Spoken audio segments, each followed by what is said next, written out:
it shows just how damn important the cover is. There's explosive momentum there. It's a higher risk, higher reward market. Like, it is harder to crack. If you can crack it, the rewards are there and they're much more steady. I can stuff in. I can like punch in every single trope you can think of, but yet still make it work. Why do you think dragons are so popular? All right, guys, thank you so much for joining in. I'm super excited because we had another episode of the Book Brew where we talk books while enjoying some brew as well. I'm super excited as well because we have a very special guest here on the channel, with that being Michael R. Miller, who is an author of multiple books, with me reading one book so far in his Songs of Chaos series, with that being Ascendant. So I have to say this real quick. I have not finished this book yet. I apologize, Michael. As you can see, I am pretty close. I'm very close. I got to a very pivotal scene now, towards the tail end right now, which is awesome to see. But how are you doing tonight? Thank you so much for joining again. How is it going over there on your side of the pond? It's good over here. It doesn't seem to be quite as cold and brutal as you guys are getting it right now. Parts of the States. I've seen the weather warnings. So it's just the usual business here in London. Thanks for having me. Thanks for having me on. Absolutely. So again, this is called the Book Brew. So before I get into questions about your books and talking about dragons, talking about your cat, and getting further into that, I think I'm just going to choose my drink of choice tonight. And guys, we are not drinking beer tonight. We're actually doing tea. This is called the Book Brew, so we don't have to drink beer. It can be anything that we want to brew, so tea is included in that. So I'm just going to choose one of mine that I selected today from my local grocery store. And I don't know why they make tea cans so big, but look how big this can is for tea. It's only $1, by the way, but it's huge.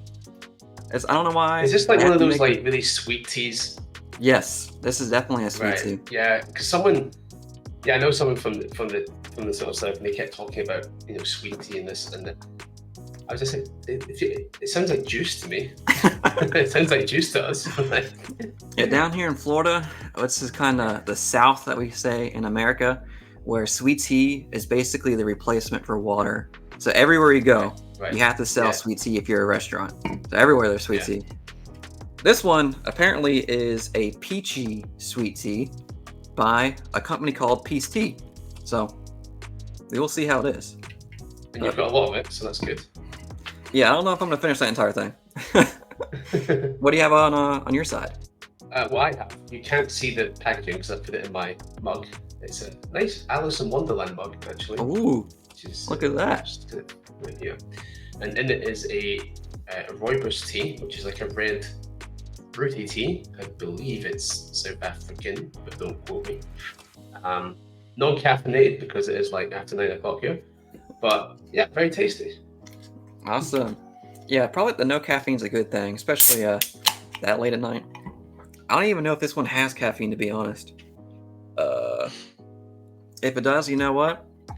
We'll suffer the consequences later. But so let me take a sip of this real quick and see how it is. It's very sweet. It's very peachy. I suspected. Yeah. It's exactly as described. Sweet peach tea. I'm a fan. I know sweet tea is not a thing over in your side usually, but it's pretty tasty. It tastes like juice, though. I'll tell you that. Yeah, I guess you guys can also call it iced tea, right? I mean, people make cold teas, but we tend not to dump too much sugar in them. But some people will make tea, regular British breakfast tea, right? You know, heavy black tea that people milk in. Some people dump a lot of sugar into that. And then obviously people have lots of sugary coffees too, but we tend not to have any cold sweet tea for whatever reason. Yeah, that's so interesting. That's a very southern thing though, right? It's not really a big thing in the north or the east coast or the west coast. It's kind of a southern thing, right? We're talking about sugar, like down here, when we make a pitcher of tea, like, you know, the pitcher's this big, right? Yeah. The sugar goes up to here. Oh god. So when you come to the States and you go to any McDonald's, that's probably going to be the majority of what's in that sweet tea, if you were to even get that. So probably not. So first question, I wanted to get into in your books is actually not exactly about your books. I just wanted to say thank Okay. you and your team for actually inviting me. You were the very first author to reach out to me for an interview ever. I don't know if you knew that. No, You were the first one I to did reach not out know to me. that. I think I had like 300 subs at the time, so like I was up and coming, and now we're a little bit over 1,000, which is awesome to see. So Yeah, I I just saw want that to the say other day. thank That's you awesome, again. man. Very I'm glad to appreciative. see you shooting up. Yeah, it's great. It's great to see that. There's a couple of you guys, there's a few of you guys like that started in the not too distant past that seem to have kind of come up quite fast and largely doing a lot of interviews, which is Hmm. interesting because normally that doesn't work, but you seem to be bucking all those trends. So that's really awesome. Yeah, I know. Beard of Darkness is one of those. Has he already reached out to Yeah. you for an interview? Have you done one? No, we had something scheduled for December, but just life got in the way. So Hmm. hopefully end of this month we'll be having a chat. Yeah, this guy, he's on the grind. So I commend him for that. So I know you'll have a good time on his channel too. So again, thank you and your team, and thank you again for sending me all these beautiful books. So I don't know anyone who's watching this back.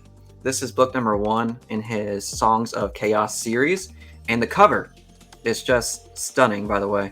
And all the covers look freaking amazing. So I really commend you on that. But when I was actually looking at a few reviews of this, and I saw a different cover of Yeah, Ascendant where I think Holt or the main character was riding Ash, right? I So think I have an original here. Hold on. okay, yeah, let's see that thing. It's a bit dark. It might be the only problem. Yeah, You get it in that's the one I control. saw. Yeah, this Hmm. one. Yeah, that was the original cover. Wow, So that's pretty it cool. had this cover for about 3 months initially, and I switched it to the one you have there now. Was that your decision to change artwork styles, or Yes. how did that Yeah, happen yeah. for to go from that to this one? Yeah, no, it's my decision. It's all self-pub, so you get to make that call. Oh yeah. I I love this piece of art. Like, I think on the website. Let me double check if it's on the website. It should be on my website. If people wanted to see this original art piece, I believe it is. Yeah, on my website under the art and cool things section, Hmm. the original image is there, and as a sort of JPEG file, as a digital file, if you see it on the screen, it looks really good. I think it's an amazing piece of art, and it has, Holt and Ash on the front. It's got Pyra and Talia on the back. It's got the city of many islands on, burning. If you've reached the end of the book, you know what that's about. It's at night. There's a moon. I thought it's a wonderful piece of artwork that's awesome for the series. But when I uploaded the image to Amazon, Yeah. Audible, not even so much Audible, Amazon in particular, it seemed to desaturate on the product page. And this is something I noticed working with Portal Books as well, with so many different covers, that actually Amazon, it desaturates and kind of darkens a product page image. So Oh wow. this piece of art representing like a kind of nighttime scene, it just sucked all the life out of it. And I think it was just too dark, and therefore it wasn't grabbing attention as a thumbnail or even as a smaller cover. It just wasn't doing Mhm. things justice, even though if you see the art digitally, it looks great. But it just doesn't print out, and it doesn't register on the Amazon page as well. Mhm. So and I just had this gut feeling that I was like, no, I feel like the book could be doing better. So I just took the decision to switch the covers and hope for the best, and it really worked. Like, most books, you have your launch spike, then you come down. I'm going out of frame now, but you kind of come up, you come down. That's very normal. Mhm. And this one, so it came up for its launch, came down. I switched the cover, and it came back up again, like back up to where it was at launch, and then just sort of stayed up there for a lot. So like, it almost acted like it got launched for a second time, which is also very unusual because normally switching the cover doesn't trigger such an obvious response in the algorithm. But Yeah. the day I changed the cover, it just went straight back up. I've never seen anything like it, except when I switched the Dragon's Blade trilogy cover later on, off of the back of that success, I did see a similar thing, but just for the audiobooks. But Wow. it shows just how damn important the cover is. Yeah. And that's why I would always tell people try not to have a dark cover. But of course, there's always going to be some exceptions to that. But I think in general, a fairly bright cover, or at least something that works well, even when Amazon desaturates it, is, you've got to bear that in mind. Actually, it's leading to a question that's not originating from me, but was actually from another author, Ryan Skeffington, who was wanting to know, like, when did the momentum pick up for your books? But it kind of sounds like, you had that initial spike when you launched it, and then you released the new cover, and it just sparked a whole new spike for you. Was it the actual cover, like transition? Was that what kept momentum going? Or was it something else like a interview? Or did you have something go a little bit, viral in terms of people saying, "Oh, that cover looks awesome," and then people just, grabbed onto it? No, it's a whole smorgasbord of thing over time. Like I've been, my first series came out, the first book in the first series came out in 2015. So way back, very late 2015. I think of 2016 as my first year properly doing this. I didn't really get any momentum. I didn't get my break, so to speak, until I box setted the first trilogy into an ebook box set. So that happened in September 2018. That was a different cover at that point. That did very, very well. That was my first sort of big break. And then I wrote a standalone lit RPG called Spire, which came out shortly after the box set. And it just happened to do very well in that own audience for a while. So I had a nice bump. And after that, I was, when the box set started doing very well, I was making good money and I was very comfortably full-time. I was then writing Ascendant. Ascendant comes out. Ascendant, it doesn't absolutely knock it out of the park straight away, but it just didn't die either. Like it came out, did pretty well. I mean, much better than my first book did, because I'd built up some readership by this point. But then once I switched to the new cover, that momentum just sort of stayed for a lot. Normally you would see a launch and you would expect a launch to kind of die down for most books about 3 months afterwards, like settle right down, possibly die off. It kind of depends on the book, but Ascendant just kind of, partly because of the cover switch and something, who knows, but it had that nice post-launch momentum for a good 9 months before it really started to dip. By which point book 2 was already well underway. And book 2 came up about a year after book 1. That kind of kept things going. Yeah, the audio, but there's all sorts of things. Like during COVID, my audiobooks took off, partly because I started marketing them better, and it just seemed that during COVID, it was a good time for actually to give people. I put the box set of the first trilogy. There was an audio version of that too, which hadn't really done much. But during COVID, I started sort of pushing it, saying, "Hey, it's 46 hours for single credit, like it's great value," and then it took off. And so just throughout, it's not just one thing. It's like things over time, and a lot of that is algorithmic and based off the store. Like once you kind of gain a bit of traction, things will bubble up. Then eventually, because I've been selling so well in audio, I got a rep with Audible itself, and that rep is able to go out and fight to get me more promotion, which obviously gets me more sales. Which, you know what I mean? You get a nice virtuous cycle there.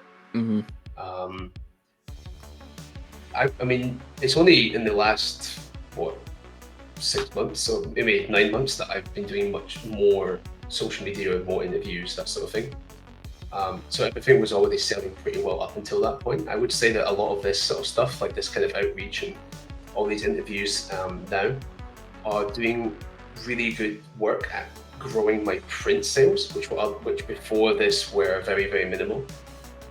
So I think like it's sort of accessing different audiences. So I do think that. I think the ebook readers, audiobook listeners, print readers are all essentially cut off from each other. I mean, for the most part, cut off from each other and aren't like necessarily unified. Like, like people who listen to audiobooks typically just use Audible. They're not looking at Amazon. They're not looking at Goodreads. They don't go to Barnes & Noble. Or if they do, it's like, if your majority of your stuff is coming from Audible, that's obviously where you're going to look. Same if it's on Kindle, same if it's from print, you're probably going into stores. So you kind of have to do work to actually get segments of each market. So a lot of this stuff, like this face-to-face stuff, still helps those people who are seemingly more into print. It doesn't mean that people aren't buying audiobooks because of stuff like this, but I noticed the print uptake a lot more, because print has gone from being essentially negligible, trivial for me, to like actually contributing now to the bottom line in a big way. So yeah, that's great. It's everything all together. There's no one thing. Well, there's very few things, but like switching covers was huge. So knowing when to switch the cover, those were two big decisions, both on Ascendant and on the box set. I've drawn a blank, but there's just many moments, and then sometimes you get lucky, like when Unbound, the second book in Songs of Chaos, came out, Ascendant, the audiobook, was put into a Black Friday sale on Audible, and that's just sheer luck on the timing, because there wasn't a pre-order, so the Unbound came out just when it came out, because it sort of filtered through the system. Came out at like, I don't know, November the 20th or something, and then Black Friday happened a few days later. So Ascendant already had the launch boost from that launch, and then it got put into Black Friday. So I sold about half as many copies of Ascendant as I'd ever sold in a couple of weeks. Wow. Just because of that kind of explosive momentum there. And that Black Friday sale was always going to happen for Ascendant, because they pick it ahead of time, but they don't tell you. You don't know it's coming, and so it's just sometimes things just work out. Yeah. Now I can get told because I have this written, but you don't. Yeah. So sometimes you get those moments of serendipity, and it's just worth, like, sometimes Amazon will give you a 99 cents promotion for a month, and you just have to try and make the most of it. You have to try and just push that as hard as you can for that month, and just make the most of it. Take every opportunity you can and squeeze the juice out of it, because there's going to be very few one things that make, like again, every so often there'll be someone that has, like, I don't know, like Daniel Green might make 10 videos about their book, but that's very unusual. So otherwise, it's just hard work every day, small steps all the time. You probably won't see on any one day, any one thing made a difference on the dashboard, but somehow if you look back over time, you'll hopefully see this upward tick. Yeah. So no silver bullet. There's no magic button. Hard work at it. If I knew what it was, I wouldn't tell you. Actually, going back to your statements there about the different segments in terms of Audible being different than print, I can tell you, at least for me, in my reading perspective, like I usually read 3 to 4 books at a given time, and one of those is always Audible. Usually after I finish that audiobook, if I love it, I go and buy it because I want to display it on my shelf, right? So that might not be the case for everybody in terms of, they're Audible only. I suspect you're an exception by the fact that you're making content on YouTube about books. Is like, you're obviously you're really into it. You're a mega fan. Yeah, would you consider me a mega fan? But I think anyone doing this is probably a mega fan or mega into their reading. I just mean in the absolute broadest sense. I think there are. So I have these two novellas now that people can get for free from my mailing list.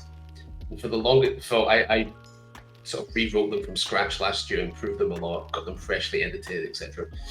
For a long time, the stories were there, but they were just ebooks. And despite the fact that I do sell quite well on audio, I wasn't able to attract those listeners over to my mailing list because there was nothing for them. So you think, yes, they do love the series, but they want to listen to whatever it is. They don't. Very few of them, even though they do like it, aren't going to come and get an ebook to read it because it's just not their thing. It's just not their preference. So I got the 2 novellas recorded as part of this new packaging. Yeah. And those audiobooks now have the most downloads out of so between the ebook and the audios, the new editions, the audio have the most downloads because I'm now offering something to those people, Mm-hmm. which makes a lot of sense. It's just, that's the way I can illustrate it. Like, there was probably a handful of people that did come over, but compared to the number of people that were listening, very few. That's kind of what I mean. I think things are separate in that sense. It's just like most people will stick to the format that they like best. And I actually am an audio listener. I typically listen far more than I read. So I speak from experience that way. Mm-hmm. But you're right. Like, if I really love something, I try and find a copy, or I try to find a special edition copy. I finally got actual shelves that I can put stuff on. There we go. But yeah, I think we are not the average reader, or not the average person reading fantasy, I suppose. We're a bit more into it. That's interesting, talking about the audio side of the indie space, because all the indie authors I've talked to, usually like they're focusing on writing their book, getting the book out into people's hands, and just getting people aware that their book exists.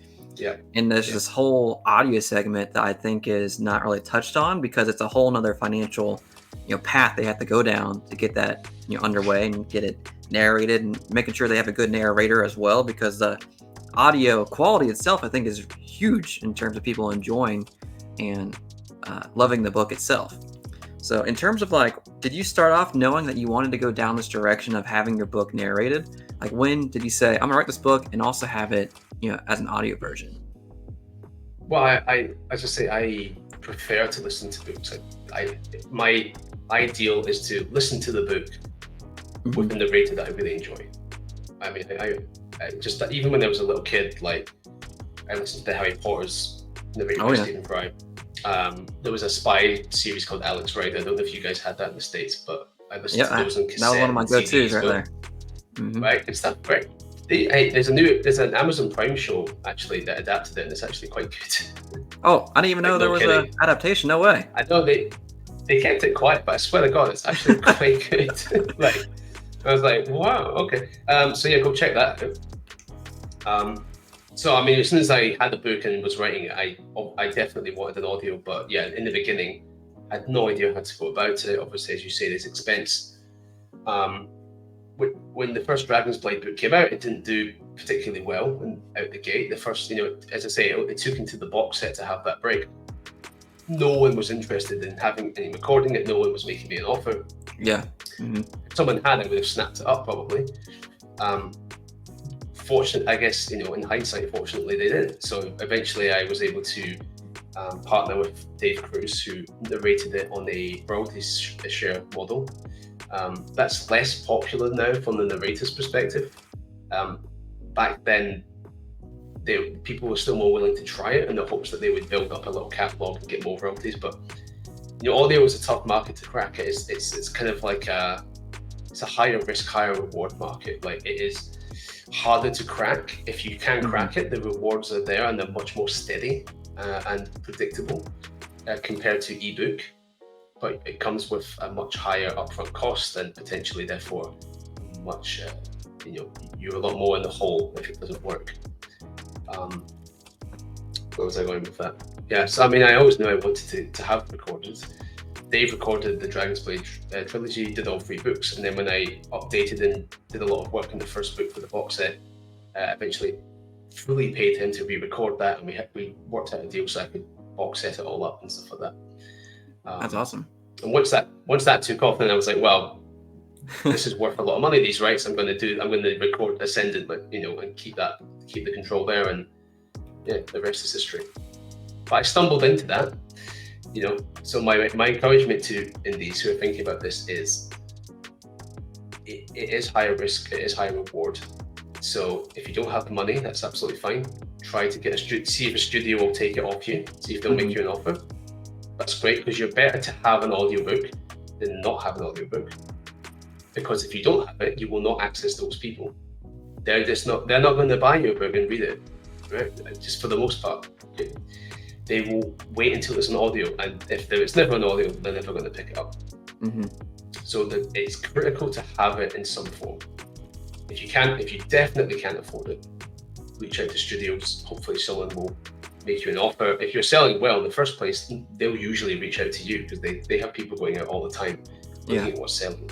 But over time, if you find success, just consider taking that production cost on, because if you are finding success and you are finding audio success, you do get a lot more back out of it. The same way that the reason many people self-publish in the first place is because they get those higher ebook royalties, and all the same reasons, all the same arguments. It applies to audio in the exact same way. It's just a little more expensive. But so many people kind of by default sell their rights very, very quickly without even thinking about it. But it is 1/3 of the market. And I would say for all the reasons you would keep your ebook rights and you would never sell them, if that, usually the same applies to audio. So they have a lot of value. Know they have value, and either get a really good offer or consider doing it themselves. That's great. Yeah, I know. I was an audio listener for a solid 2 years before I even started collecting books. So that's a very interesting market to definitely reach out to. That I don't think a lot of indie authors, like at first, even think about in their plan of launching their book. So that's very to talk about right there.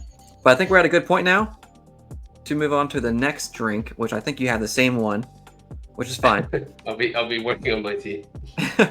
This one I have right here, I don't know if you have this over on your side. It's called Liquid Death. Liquid Death. This I don't one think so. is iced tea again with agave and vitamins. Okay. So they have a concession to health. They put some vitamins in it. Yeah, this is, I think this brand actually started off with just a canned water, and that was it. They just have, like, the way they became so popular is just the branding. Literally, it's just them calling water cool. And people are like, oh yeah, water's cool. I want to stay hydrated now. And that's how they blew up. But now they have tea, so I wanted to try it out and see how it tastes. And I think this is another sweet tea, unfortunately, with sugar. I can't tell you how much. Okay, it's only 6 grams. That's not bad.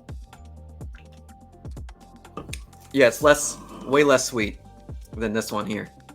This one probably has like, okay, 40 grams of sugar. So which do you prefer? I do prefer the one with more sugar at the moment. More flavor in that one. But it's still pretty good. It's a nice subtle taste to it. But I actually want to talk a little bit about your other books as well. In terms of, I know you have more than just the Song of Chaos series. When I was looking up your catalog of books on Goodreads, I saw you have a ton. I know we already talked about a few of them. What would you recommend be a good spot for somebody to get acquainted into your work? Would it be the Songs of Chaos series, or would you recommend someone else to check out a different series first? No, I would say for most people, Ascendant is the best place to start. That's a good choice. I'm enjoying it. I just know that cover, the one that's like right behind you, I think it's called the Dragon's Blade, looks absolutely stunning. So it's like something that really grabs me. And yeah, that's a Chris be tempted. McGrath cover. It's brilliant. Yeah, it's a fantastic cover. Chris McGrath is a genius. And again, it made a big difference to those audio sales once I slapped that cover on. Was that one that you had recovered too, or was that the original cover? Yeah, no, that's not the original cover. Do I have it? This is the first book in the series, and that's the original cover. Which is and good it's too. Hard to see. It's kind of hard to see the detailing on the swording. I think it's a little dark, but it's a pretty solid cover. I don't think it's in 2016 for an indie author this was a pretty good cover. It's a little too UK though, because it's more for the UK market. This kind of graphic stuff. Typically it works better in the UK. You see in the US there's more illustrations and things like that. And so the box set originally was this kind of front cover, but we kind of had the 3D effect where it was all 3 books stacked so that it looked like getting the whole series. And then we switched it out for the new Chris McGrath cover, and the rest is history. Yeah, that one is stunning. That's a attention getter straight away. So I would be very wanting to check that one out here after probably Ascendant, because it looks amazing. So also the reason I say check out songs first isn't Right, I think Songs of Chaos is, it's a Dragon Maid epic, and Ascendant is deliberately built. So I'll even go back one. So Dragon's Blade is a slightly unusual concept, and I found it at first. I found it quite difficult to sell it, quite difficult to market it, quite difficult to pitch it. There isn't anything obvious that I can think of where the story is sort of similar. It's not that there aren't tropes in it. It's not that there aren't things that you might recognize, but it doesn't neatly fit into something, and it's not super dark, but it's not super optimistic-y, classic. It sort of sits in some weird sort of space in between of a lot of things. And I think the people who really want dragons were like, wait, there's no actual dragons in this, and I'm like, yeah, okay. And the people that will be okay with there being no dragons was like, oh, you've got a dragon in the title. I'm bored of dragons. So it was kind of, there was this kind of like weird spot. Eventually, sold very well. In fact, Songs of Chaos has only recently overtaken it in terms of total sales. Wow. So Okay. it did pretty well. Continues to sell well in audio. But I had an uphill battle with that one, and I thought, okay, if I'm starting a new series, almost as a challenge, almost as a kind of, as a challenge to the universe, I want to make something that is kind of as on the money as possible in terms of it's going to be hero's journey. It's going to have literally every trope I can stuff in. I can punch in every single trope you can think of, but yet still make it work. That was the challenge, because everyone says if you use all the tropes, it won't work. It's cliche. I don't agree with that. I thought, okay, people are telling me this one is too weird. I'm going like, all right, I'll give you exactly what. I'll give you all the other stuff. I'll give you. And then the challenge was make it work. And so Ascendant I tried to like distill everything down to like some kind of essence. And I think that first book does achieve that. And then the second book and the third book get to be a bit different. So if like you really didn't like Ascendant, probably aren't going to like my stuff, because it kind of, Ascendant is a little more down the line, a little more cheesy than the second and third book. It's a little cheesier for sure than from Dragon's Blade, but the kind of style that's in Ascendant is very much like, you'll find it in Dragon's Blade, just a little bit rougher, because it was obviously my first series. I think I was 22 when I wrote the first book of Dragon's Blade, so wow, good bit younger. So I think if you start Ascendant, most people think that's the better place to start. And I would agree.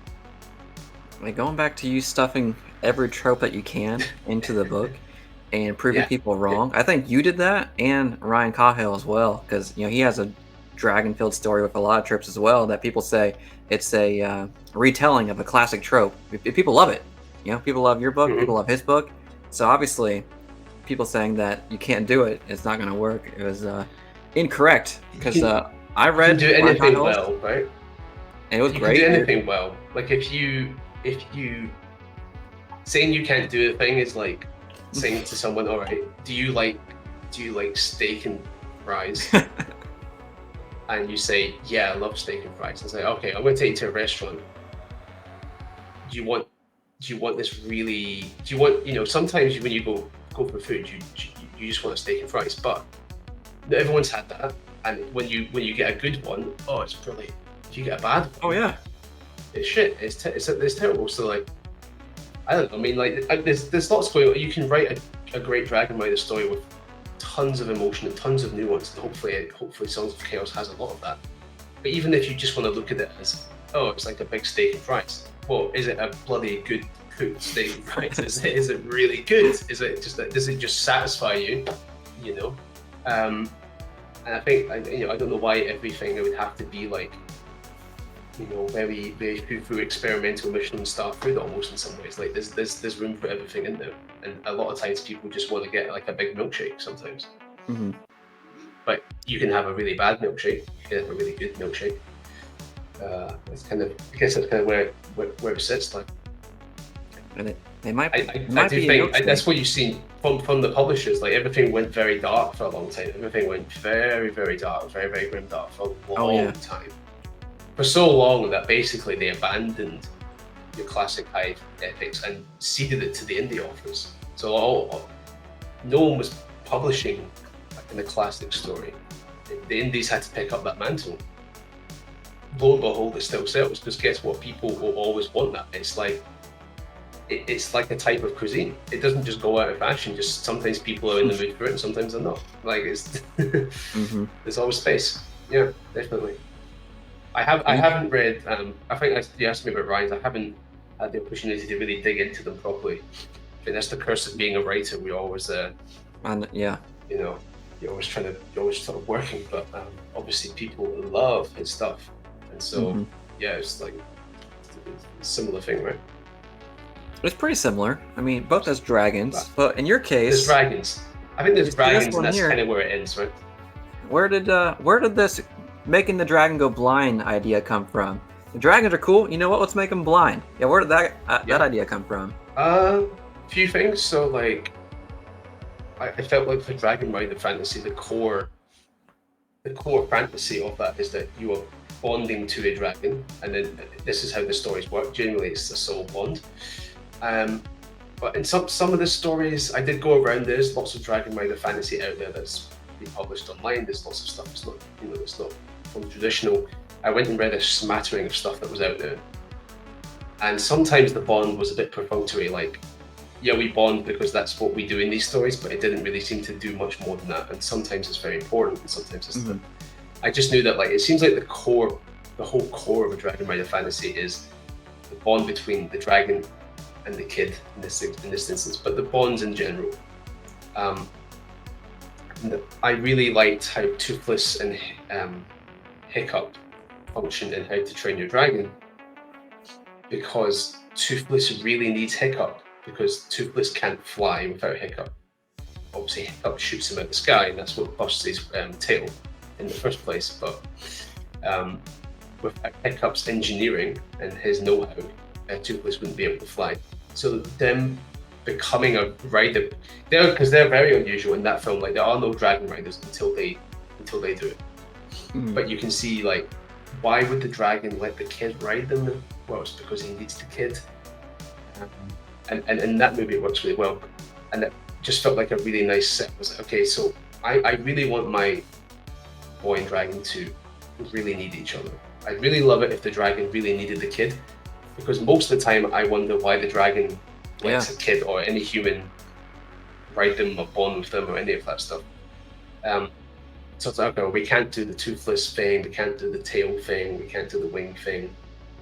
What's a kind of similar line of attack there, and trying to work this through. And I just, around the same time I was thinking of all this, I was watching Daredevil season 3. Love Daredevil, so I thought, why the dragon could be blind? That'd be great. It'd work. Daredevil was really cool. So that's funny. We'll have a Daredevil-esque dragon that and because he hatches and he's a little baby. Yeah. He really relies on Ash, and you sort of make the world building pivot around that. The dragons in this world, they join the order when they're a little older. When they've grown up, they don't bond with people straight away. So this is very unusual that a baby dragon would go on to a human, but it's because the baby dragon comes out and is like blind and can't see. So it bonds. He bonds the Hulk straight away because he sort of needs the help, and that makes their bond much stronger right from the get-go. And they're special in the world building, but not because they're chosen to be, just from circumstances and the way everything else works. And that's also why the magic system works the way it does, because I knew that the bond had to be meaningful. So the magic system works that the rider gives the dragon more magic, better magic. Because otherwise, again, in most stories, I'm like, why is the dragon letting the human take the magic? I don't understand. I don't understand where this started from. Like, who was the first dragon to be like, yeah, I'll just let this human ride me and take my magic? Like, I don't really get it. So, make the dragon blind. It was all part of that bond. It was all part of like the core character set up, and how Ho and Ash would hopefully interact with the world and each other, and it's different, right? I mean, you see the blindfold on the dragon on the cover. It's a little bit like, ooh, that's different. A little bit of a twist here. Yeah. That's great. I actually want to talk to you about a different dragon after I move on to this next drink that I have. which is a crazy looking one. It looks like a beer, but this is actually a tea, a green tea called Half Day, with a turtle riding a skateboard. Why is the turtle riding a skateboard? I can't tell you why. Yeah. Well, a better question is, why is all this tea in a can? What is this? Maybe it's just a states thing. This one only has 3 grams of sugar, so that's a lot better than the 40 grams. So I'm just gonna try it out. If I can open it. Go for it. It smells pretty good.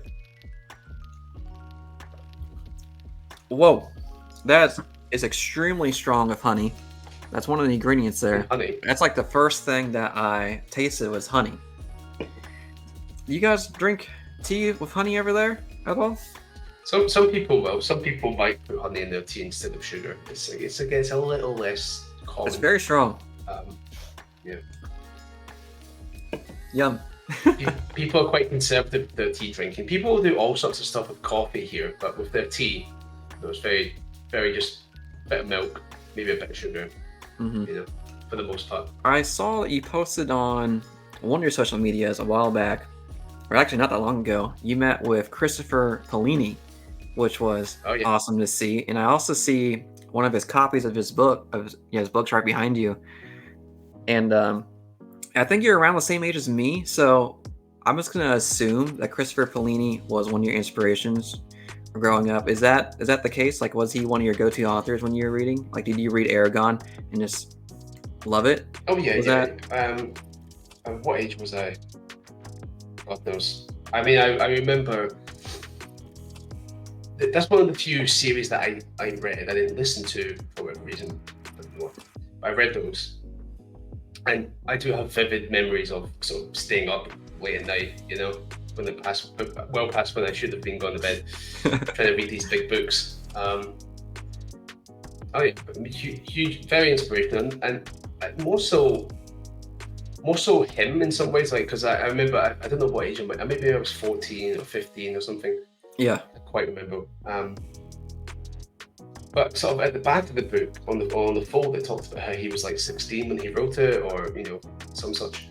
And I as I was approaching that age, I was kind of like, oh wow, maybe I could do that,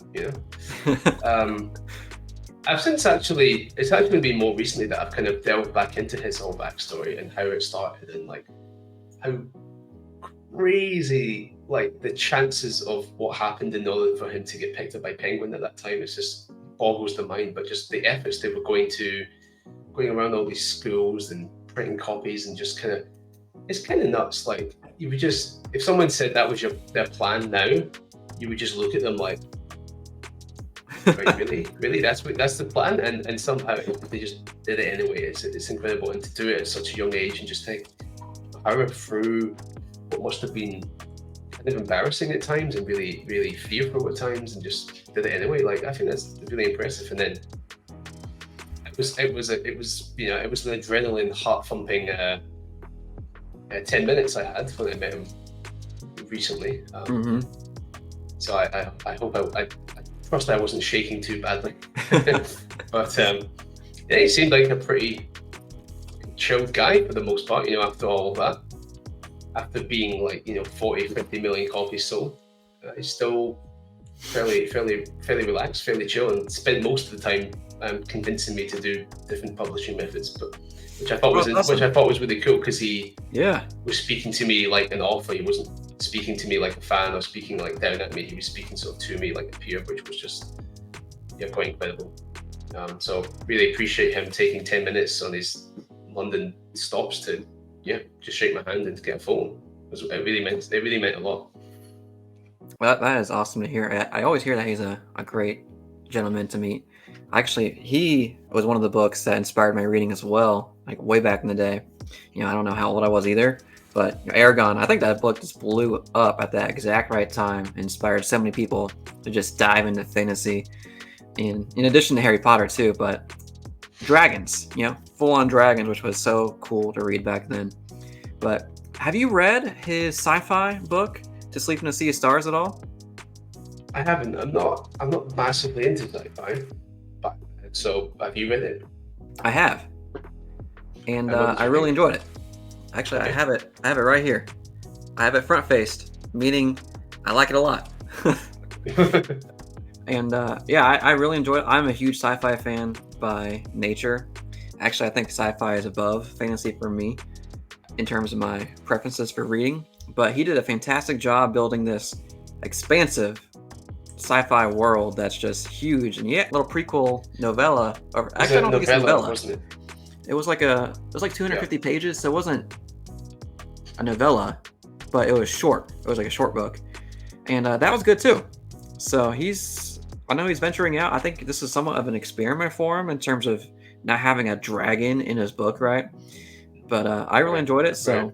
maybe a I good. hear on the grapevine that Angela turns up in the sci-fi. That like it's actually interconnected somehow. Who? Angela from Inheritance Cycle. So, confession, I only read Yeah. Aragon. I don't even know. That Oh. was years ago, by the way, when I was Okay. like 10. So, I don't know, Angela. Wow. Well, it's I mean, again, I haven't read the sci-fi, so I don't know. But I've seen, maybe it was even an interview that he gave. But I've seen some comments to the effect that a character from Inheritance turns up in the sci-fi. But I was like, what? Okay, like I That'd be guess kind of everything's weird, though. interconnected now. But sure, okay. So, well, maybe you need to go back and read the rest to pick it up. I was actually planning on checking out Aragon again because I know they're readapting that series, which is Yeah, did you see the movie? supposedly. I did. In fact, I saw the movie first because I don't know how the timeline of all this worked, but I saw the movie and I was like, what was that? And then somehow, thank God, someone said, try the books, and I really enjoyed the books. And, so I mean, the movie is. I know we don't like to talk about it.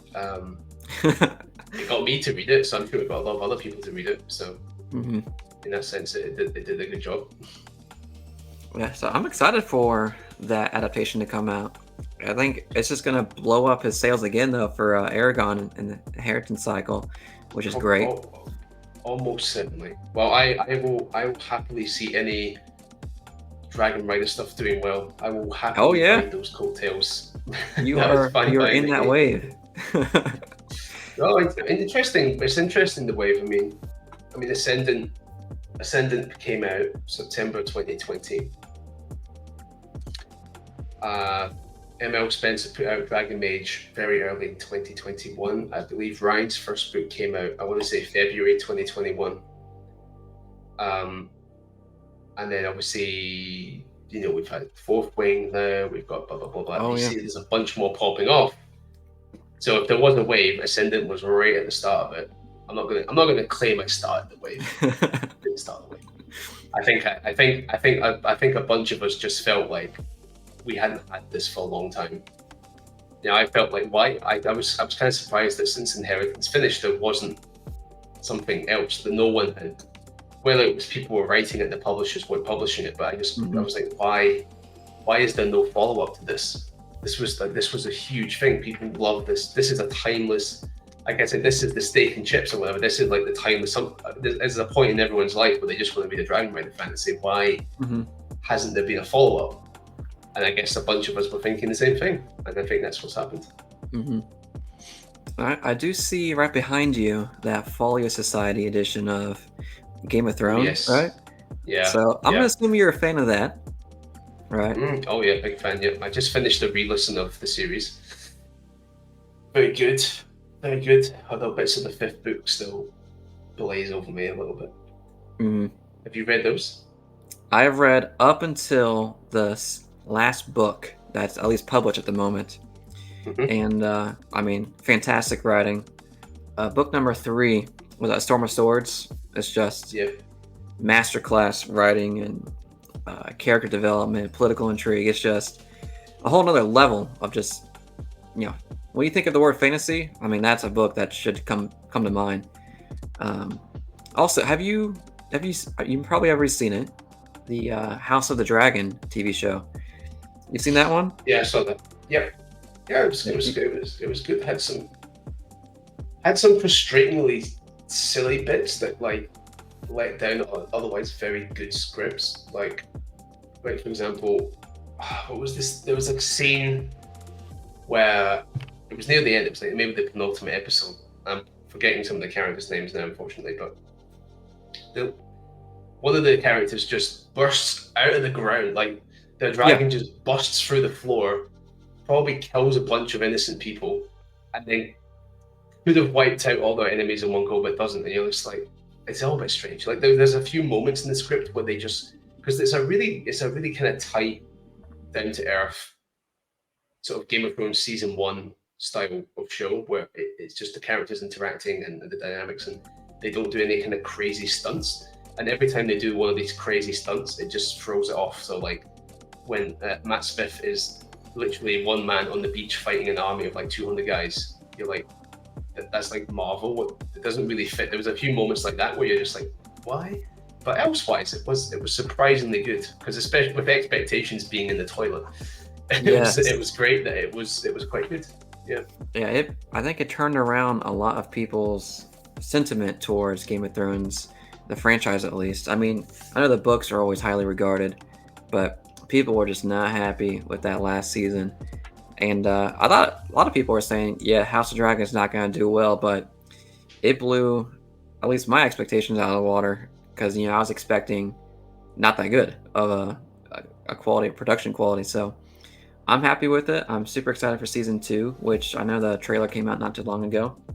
So when do you think the next Game of Thrones book will come out? Any guesstimates from you? Any ideas that you can predict in the future? I no. I hope we get it, but I just at this point I'm fearful we won't, for whatever reason. I think it's hard to know what's going on with his, because even before this break, there was a long, so like the first 3 books up to Storm of Swords came out really quite fast. I believe it was like, I want to say it was like something like this. It was like 96, 98, 2000, something like that. Like quite for the size of those books, because they're huge. That's pretty rapid. And then there was a 4 or 5 year gap until you got Feast for Crows, and then there was like a 6 year gap until you got Dance. And both Feast and Dance, like they're not like bad books. I mean, bad's relative in this sense, but the stories slightly goes off kilter, and it kind of has to restart the story because of all the things that happened in the third book, and it's got structural problems. It does, like it's got like characters all out of sorts, and the conclusions of some stories kind of happen in Dance, but not really, because when you get to the end of Dance and there are no conclusions, it just ends every single plot line on a cliffhanger, so you don't even get a full conclusion. It's just there's whatever was going on behind the scenes. I think he's been struggling with either the story, or he's been struggling with his writing in that sense for a long time, long before even we reached this point. And it seems like whatever that is, whether it is distractions, whether it's like he's lost his mojo, whether that it's just too complicated, whatever the problem is, I don't imagine that's going to magically go away. And it kills me, because I really, really, really, really want to. Like, I have listened to that series so much. I hope I hold out hope for wins, but I don't think we're going to get Dream of Spring, unless this is all some massive ruse and we get both of them all together. But I don't know. That'd be a big secret to keep. That would be conspiracy. Whereas in Game of Thrones, there are lots of conspiracies. Like big conspiracies tend not to function very well. People leak, people talk. So I hope that. I would hope that whatever's holding it back shifts, but it's been holding him back or getting in the way for a very long time. And it doesn't seem like that would just go away. And so, whilst a very good shame, I certainly would rather it gets left as it is than we get something that isn't. That doesn't do justice to it. That's very true. At least what we have right now today, I'm happy with that.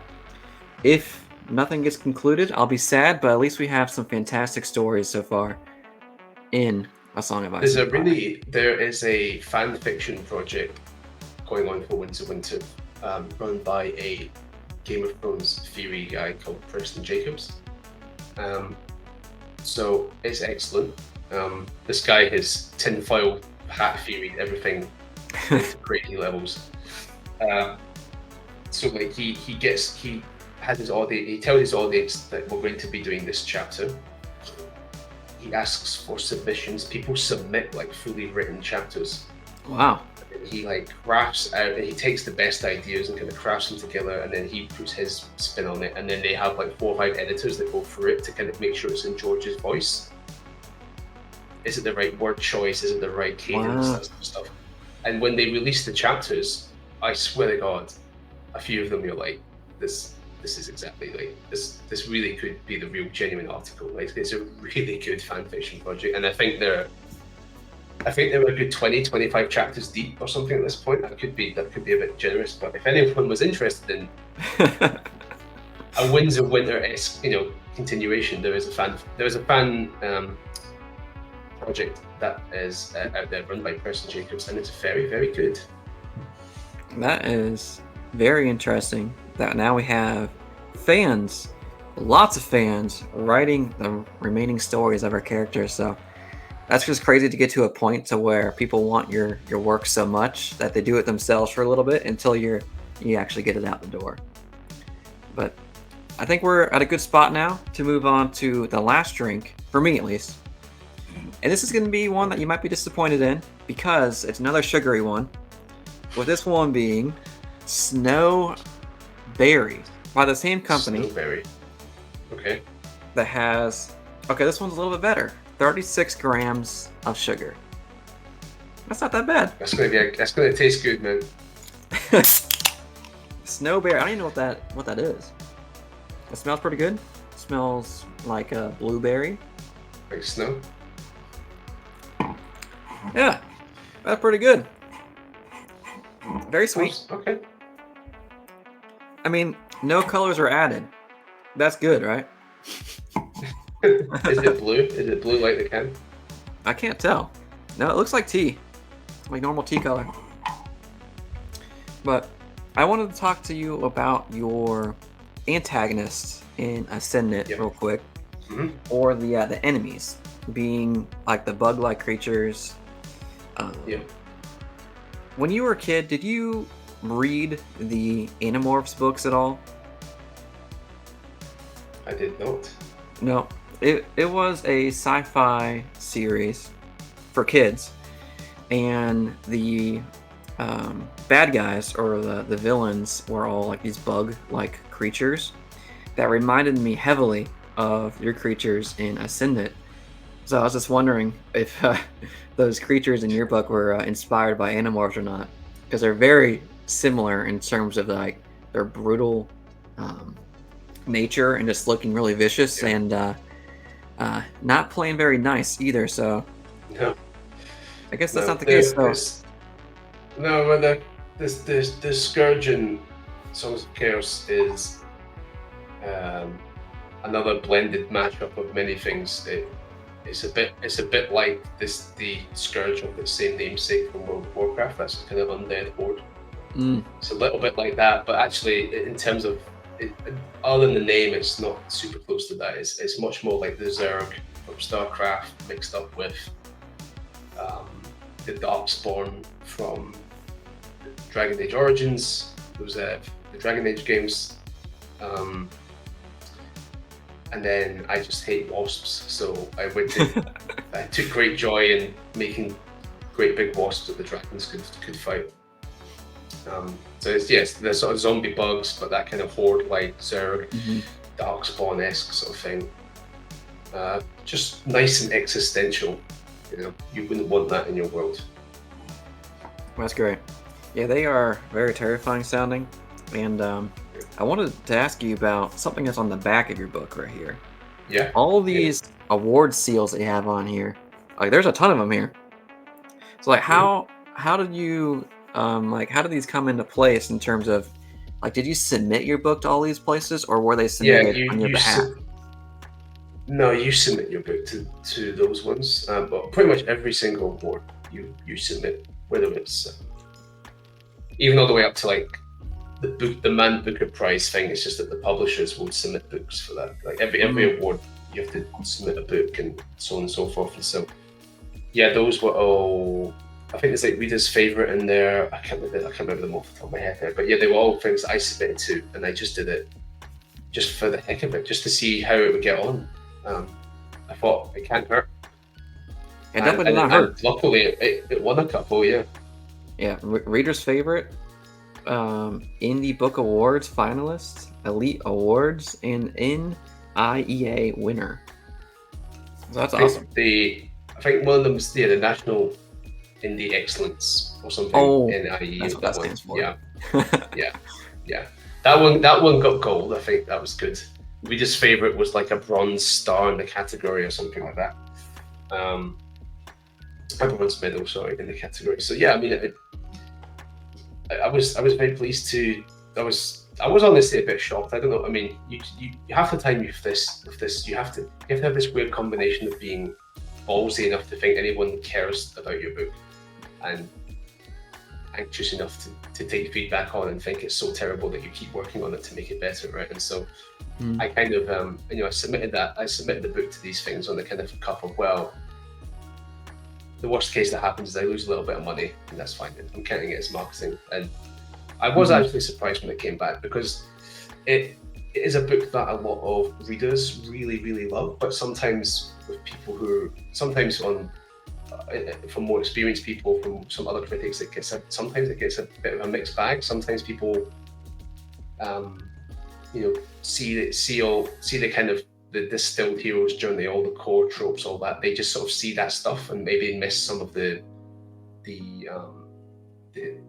finer stuff that's woven in around it. Maybe, I don't know, but because I thought, yeah, I think it's good.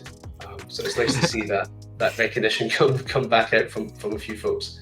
I mean, one thing that was important to me with Ascendant was that whilst it would have this sort of distilled element, that it would kind of feel like something was a bit off at one point, and I think that would be that Holt, the main character, and Ash as a pairing, are generally punished for like what they do. Like, there's almost never a point where they're just hailed as the heroes and everyone loves them. Like, they're still even at the end, even later on, they're not hailed as the saviors or any of this stuff. They're still, despite all they do, they're still sort of treated as outcasts by society. It's kind of in contrast to how Aragon is treated in his world. He is, once he comes up, he's very much like, okay, you're the savior, you're going to help us. And looks sort of similar, from Star Wars, and obviously brilliant stories, love them to bits, but like in that kind of sense, we're going to distill it down, but just make it different enough. I like the idea that they would always be outcasts, but sometimes, even though they do the right thing, they're sort of punished in the story right now. He is the opposite of being hailed as a hero, the complete opposite. So I can definitely see that. Yeah, but then that thing of you keep being punished for doing the right thing, can you keep doing the right thing in a way? And I hope that's what sets Holt, gives Holt his place amongst the other fantasy heroes. That's great. I'm loving the story so far. I think I should have it done in a couple of days, actually, maybe even tomorrow. So I'll definitely have a review for you later on. So I'm enjoying it so far. And so I think you mentioned that you listen to books mainly. For 2023, did you have like any books that just stood out to you as being like, stand out? Any of your top reads of the year last year? Like, what were a few books that just stood out to you?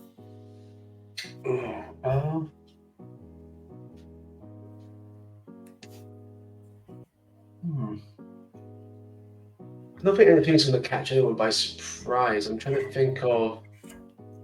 Well, what was new to me last year was I actually listened to First Law for the first time last year. I had tried to listen to it years ago, and for some reason didn't get on with it. That's so funny that you say that. I literally just read that for the first time like a couple weeks ago. It, yeah. Yes. Oh, okay. The whole thing, or the first. Just the blade itself. Okay. What did you think of it?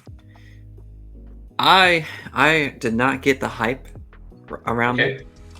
Around the 60% mark of the book, I was constantly questioning, when is something going to happen? I was just waiting for something to grab my attention and say, okay, now I'm invested into the story.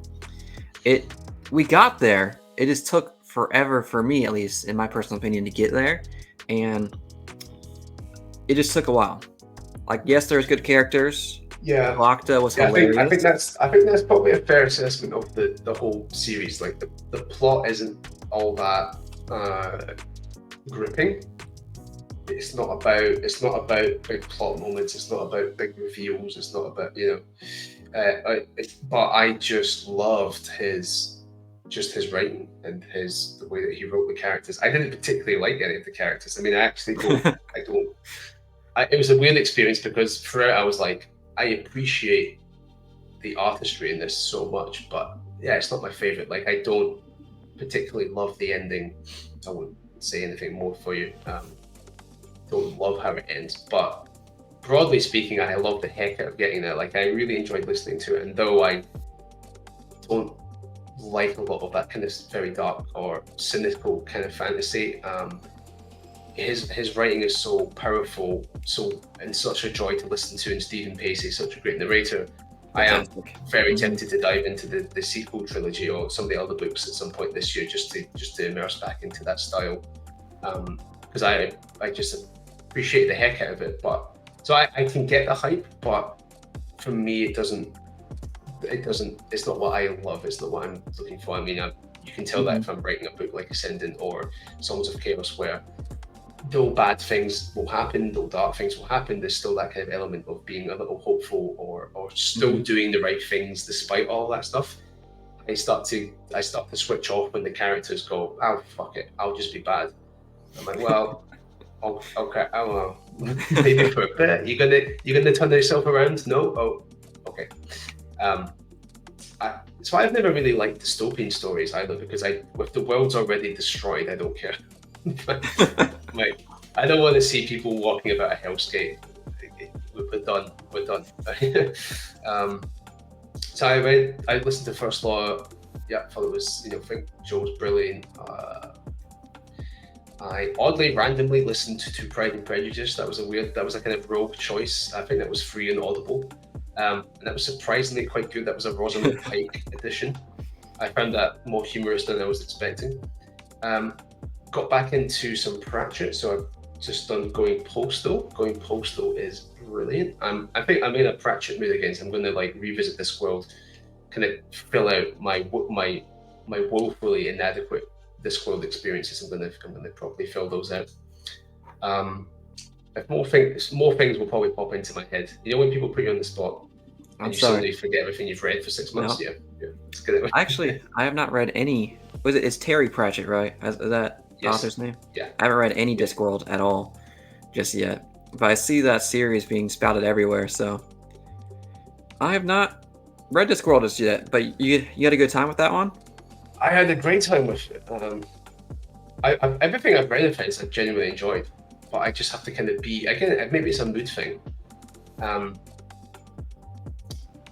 If you're really in the mood for some big epic, that's not what they are. They are more humorous. They are a little more tongue-in-cheek. But when you're in the mood for that kind of, you get all the humor out of it, but then you also see all the great story and great character work, and really, the genius behind it as well. Like, it all comes through when you're in the mood. But if you're not in the mood for it, maybe it's a bit dismissive. I thought Going Postal was very good, and I would certainly recommend the audio.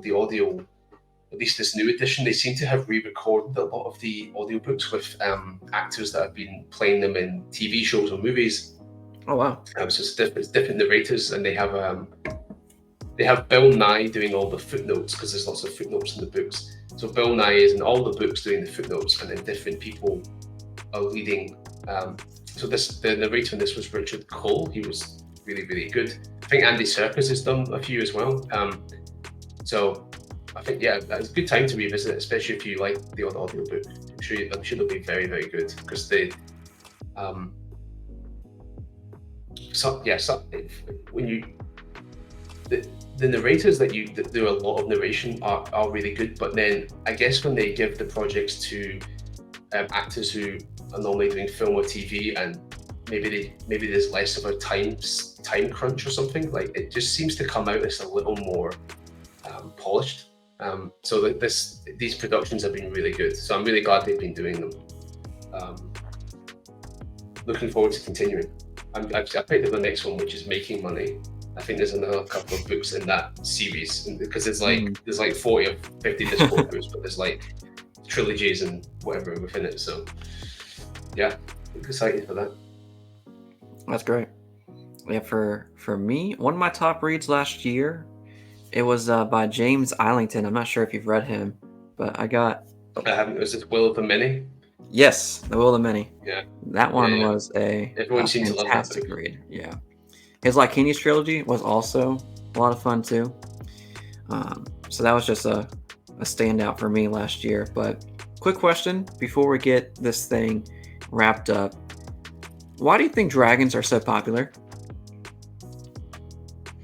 People ask me this. People ask me this. I tend to give the same answer, because this is the one I've sort of thought about. I mean, they're big and they're mythic, and they can represent, if we're thinking about myth and symbolism and all the rest of it. I mean, dragons tend to be an extreme form of something. So in Smaug, within the Hobbit and Smaug, it's kind of like extreme greed. It's kind of like a living version of the ring in some way, or something like that. Like, it's kind of like, it's just an extremely greedy dragon. It's like, and it's also this terrifying thing that your hero has to overcome. The dragon horde. They can represent anything, but I think they represent anything in an extreme form. And so, people have Griffin Rider stories. People have whatever. People do other kind of rider stories, but if you really want to do it, you probably want to ride a dragon. I guess it's just like we always get drawn back to the extreme of it, because it is fantasy, so you can sort of push things right to the limit. And so, and I like to explore that in songs. You've got dragons who are themselves very heroic, and some who are very, very evil. You've got everything. They can be anything, and there's no sort of limits on them in that sense. I presume it's just because they're so versatile. But why we get drawn to them is like, because that whole, like, the dragon sits on the hoard of gold is a bit like, in order to get at something that's really valuable, you often have to confront something that's very dangerous or very scary in life. So if you want to start a YouTube channel, you have to confront all the stuff, right? You've got to get all the equipment, you've got to learn, you've got to get over your fear of speaking publicly, like whatever it's going to be. That's the dragon, and the hoard of gold it sits on is, whatever is that successful channel, whatever it is you're trying to achieve. So that's kind of how they been symbolically used, and then you put a story around it, and suddenly you're reading a story, but underneath all of that is the layers of meaning that you don't notice, but your brain notices it. And I think they can just be used. They're just so versatile. They can be used in everything. To that kind of effect. You slay the dragon, or you can ride the dragon. Those are two extreme stories. Either you're fighting the impossible thing, or you're making the super best friend, the ultimate super best friend, because it's a dragon. Yeah, I'm just waiting for a story where we have a dragon in space. Whenever someone writes that book, they exist, man. They exist. Oh yeah. How do you find them? Go look up Chris Fox's. There's a guy, author called Chris Fox. I'm pretty sure what's the series called? Tech Mage. Tech Mage is the name of the book. Look up Chris Fox. You'll find a cover. I think it's Tech Mage, and it is a dragon in space, like literally exactly what you're looking for. No, I think you're joking with me. No, not kidding. Chris, I'm just gonna look this up right Everything's now. been done, my friend. Chris Fox, you said Tech Mage? You think so? Tech Mage. I'll just triple check this for you right now. Oh my, yeah. Hey, you ain't kidding. Yep. This is crazy looking. Yep. Yeah, I'm gonna show this on the screen in the post edit because this looks very interesting. So thank you for opening up my eyes, Michael. This is awesome. I think with a lot of this stuff, everything's been done, right? Everything's been done. You're not that original. Just do it well. This looks wild. Yeah, thank you for giving me that. Because I asked that question like maybe a month ago on my Twitter, but I got no recommendations. So here we go. He's in the office, so yeah, he's probably flies under many radars. Awesome. So I hope you enjoyed your tea up until this point. I did. Before we head out, what I wanted to do is just give you the floor to say anything that you want to whoever's watching up until this point. It can be about your books. It can be about what you're going to read here pretty soon. Or it can be about maybe your website to go visit that. So I just want to give the floor to you and just say whatever you want to say to anyone who's making it this long in the video. If they've made it this far, Godspeed to them. I'm Michael R. Miller. I write high fantasy epics, sort of with a timeless vibe. They can be read by all ages. I've got readers who are like 10 all the way up to 70. They're reading Songs of Chaos. They're enjoying it. Family car trips, apparently. People listen to the audiobooks on family car trips. I think that's a secret to the success. If you're in the mood for big Dragon Rider epic, hard magic systems, lots of cooking magic, blacksmithing magic. There's actually so much magic systems, it's hard to get into them all. If you want the kind of really rich relationship between the two main characters that just makes your heart melt, I think Sons of Chaos is a great series to read. And you can find me online at my website. That's just michaelrmiller.co.uk. And if you wish, you could join my Discord server. That seems to be going well. You can come in and chat to the readers and myself on a daily basis. And if you'd like to try some stuff out for free, you can sign up to my mailing list and you would get 2 novellas. The novellas are an ebook and audiobook totally for free. No questions asked. They're yours. And if any of that sounds good, hopefully you'll come check it out. Awesome. Yeah, thank you so much, Michael. And I definitely agree with you. I recommend Ascendant as well. I know I haven't finished it yet, but I am very close and I'm really enjoying my time so far. So that review will come out here pretty soon for that book. And so far, it's going to be a pretty high review. So I appreciate you again for sending it out to me and for your team setting this thing up with me. The very first author to ever reach out to me was Michael R. Miller. That was you, man. So thank you so much.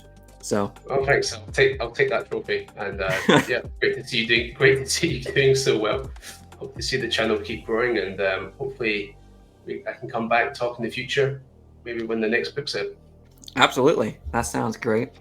And fingers crossed, exactly what you said continues. The channel keeps growing. And also your books continue rising as well. So again, I appreciate your time. Thank you again, Michael. Hope you have a good rest of your night. And have a good one, guys. Peace. That's great. Thanks for having me. Bye-bye, everyone.